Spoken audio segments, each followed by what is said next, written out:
ہم کریں گے ہر مظلوم کی حمایت۔ بسم اللہ الرحمن الرحیم، السلام علیکم، میں ہوں حرین فاطمہ اور آپ دیکھ رہے ہیں حمایتی نیوز HD چینل۔ نظر ڈالتے ہیں آج کی اہم خبروں پر۔ پپری کے قدیمی گوٹھوں میں گیس بندش کا مسئلہ، پیپلز پارٹی کے صدر و MP راجہ عبدالرزاق کی فوری مداخلت۔ Papri گڈاب town Pakistan Peoples party کے صدر و MP ڈسٹرکٹ ملیر راجہ عبدالرزاق سے UC3 پپری گڈاب ٹاؤن کے جنرل سیکرٹری محمد یعقوب حمایتی و ڈیرہ غلام نبی حمایتی کی قیادت میں ایک اہم ملاقات ہوئی، جس میں پپری کے قدیمی گوٹھ میں گزشتہ 1 سال سے جاری گیس کی مکمل بندش پہ تفصیلی تبادلہ خیال کیا گیا۔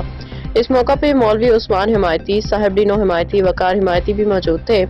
رہائشیوں نے اپنی شدید تحفظات کا اظہار کرتے ہوئے بتایا کہ گیس کی عدم دستیابی کے باعث مقامی افراد کو شدید مشکلات کا سامنا ہے۔ راجہ عبدالرزاق نے وفد کی شکایات کو بغور سنا اور فوری طور پہ گیس کمپنی کے مینیجر سے رابطہ کیا۔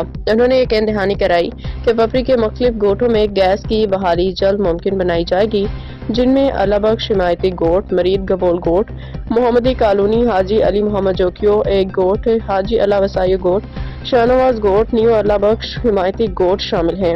عوامی مسائل کے حل کے لیے کی جانے والی اس فوری مداخلت پہ مقامی رہنماؤں اور عوام نے راجہ عبدالرزاق کا شکریہ ادا کیا، امید ظاہر کی کہ ان کے تعاون سے علاقے میں جلد گیس کی فراہمی بحال ہو جائے گی۔ رپورٹ احمد دین حمایتی۔ اب تک کے لیے اتنا ہی، مزید خبروں اور اپڈیٹس کے لیے دیکھتے رہیں حمایتی نیوز HD چینل۔